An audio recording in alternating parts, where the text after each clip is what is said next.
Tere! Mina olen Karl ja järgnevalt vaatleme ROS-i põhitõdesid. Võime alustuseks meenutada, et ROS on avatud lähtekoodiga tarkvaraarenduse komplekt, mis on mõeldud robootika rakendusteks. Aga kuidas ROS seda ikkagi saavutab? Vaatleme siinkohal pisut ROS-i sisse ja selgitame lahti mõned terminid. ROS on modulaarne. See tähendab, et iga roboti võimekus seotakse väikestesse ehituskividesse, mida nimetame ROS-i kimpudeks. Inglise keeles ROS package. Kimbus võib olla programm, mis annab robotile teatava võimekuse, näiteks leida kaamerapildist ringikujulisi objekte. Kõiki taolisi programme nimetatakse ROS-i sõlmedeks, inglise keeles ROS node. Ja kuna iga roboti võimekus on eraldiseisvas kimbus ja selles sisalduvas sõlmes, siis muutub oluliseks, kuidas sõlmed omavahel suhtlevad. Et kui üks sõlm oskab võtta robotikaamerast kaadreid ja teine sõlm oskab kaadrist tuvastada ringikujulisi objekte, siis kuidas jõuavad kaadrid esimesest sõlmest teise? ROS-i vastus on imelihtne. Vahetada infot täpselt samamoodi nagu internetis, kasutades TCP/IP protokolli. Ja nii nagu me ei pea igapäevaselt mõtlema, kuidas toimub infovahetus internetis, kuigi me seda kasutame, saab ka ROS-i programmeerija keskenduda infole ja programmi koodile. Ja ta ei pea muretsema, kuidas info liigub ühest sõlmest teise. Seega lahendab ROS programmide vahelise suhtluse probleemi. Aga mida peab teadma siis üks roboti programmeerija? Tal tuleb mõista paari terminit ja nende tähendusest väga rangelt kinni pidada. Me juba rääkisime sõlmedest, inglise keeles node. Sõlm on konkreetsele ülesandele pühendatud programm. Sõnum on aga sõlmest sõlme edastatav infokild. Sõnumite sisu on rangelt struktureeritud, kuid me saame eri sõnumitüüpe alati kombineerida. Rubriik on väga lihtsalt öeldes sõnumivoo nimetus, ehk miski, mis aitab meil pidevalt liikuvaid sõnumeid eristada. Kuulutaja on sõlme osa, mis kuulutab sõnumeid kindlas rubriigis. Tellija on aga selline sõlme osa, mis jälgib ja reageerib sõnumitele kindlas rubriigis. Ja nagu varem kirjeldatud, siis kimp on ROS-i tarkvara pakendamise ühik. See võib olla näiteks funktsionaalne kogum sõlmi. Kõik need eespool loetletud põhimõtted aitab taustal üheks siduda ROS-i tuum ehk ROS core. See on sõlm, mis toimetab ROS-is taustal ja hoolitsebki selle eest, et kõik sõlmed omavahel edukalt läbi käiks. Piltlikult saame eelneva terminoloogia esitada järgnevalt. Meil on tuum ehk ROS core, mis viib eri programme omavahel kokku. Käima pannakse jutustaja sõlm, mis võtab ühendust tuumaga, et anda teada, mul on infot, mida jagada. Kui nüüd panna käima ka teine programm, kuulaja, siis võtab see samuti ühendust tuumaga ja ütleb, mind huvitab teatav info.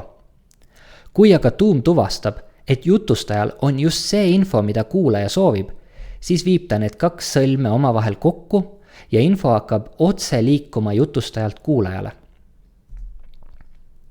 Kusjuures, ROS võimaldab väga paindlikku lähenemist nende jutustajate ja kuulajatega.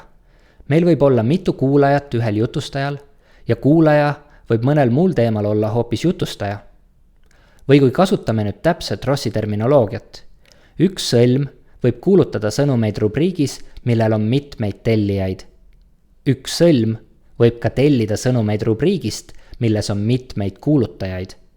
Ning üks sõlm võib sisaldada nii tellijaid kui ka kuulutajaid. Ühesõnaga, neid kombinatsioone on loendamatult palju ning just see muudabki ROS-is loodud tarkvara modulaarseks. Ja ärgem siis unustagem, et kõik need ROS-i sõlmed võivad olla kirjutatud nii Pythonis kui ka C++. Võtame eelneva jutu kokku veel konkreetsema näitega. Kujutame ette, et meil on robot, mis on varustatud esikaameraga ja millele soovime luua või paigaldada programmi, mis tuvastab ringikujuliste objektide asukohad kaamerapildis. Milline võiks välja näha taoline ROS-i tarkvara arhitektuur? Nagu me juba teame, siis kõige alus on ROS core, mis tiksub taustal. Kuna meil on robotil kaamera, siis võiks meil olla kaamera driveri sõlm, mis oskab kaamerast kaadreid küsida.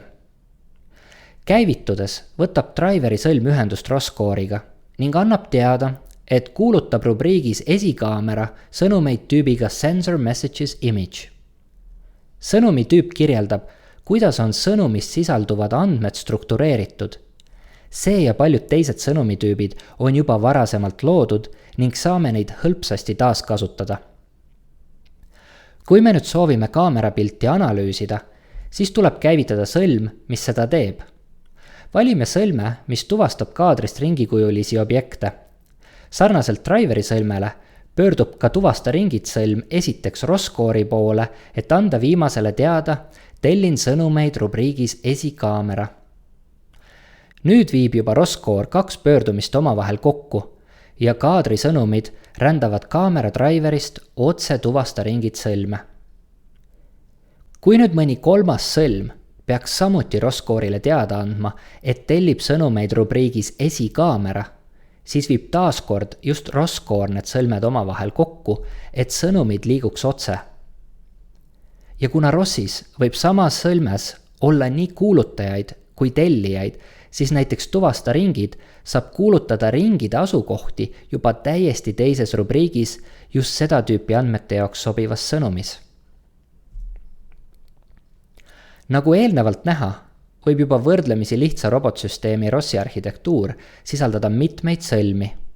Ilmselt on meil vaja mooduseid, kuidas neid sõlmi käitada, kas siis ükshaaval või lausa mitu tükki korraga.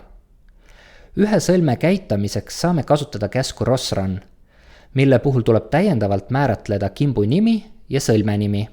Näiteks ROS-run tühik teleoptwist keyboard tühik teleoptwist keyboard.py. Kui aga soovime käima panna mitu sõlme korraga, siis saame kasutada käivitusfaile. Kui käivitusfail on olemas, siis saame analoogselt ROS-runile kasutada käsku ROS-launch. Näiteks ROS-launch tühik robotont demos tühik teleopkeyboard.launch.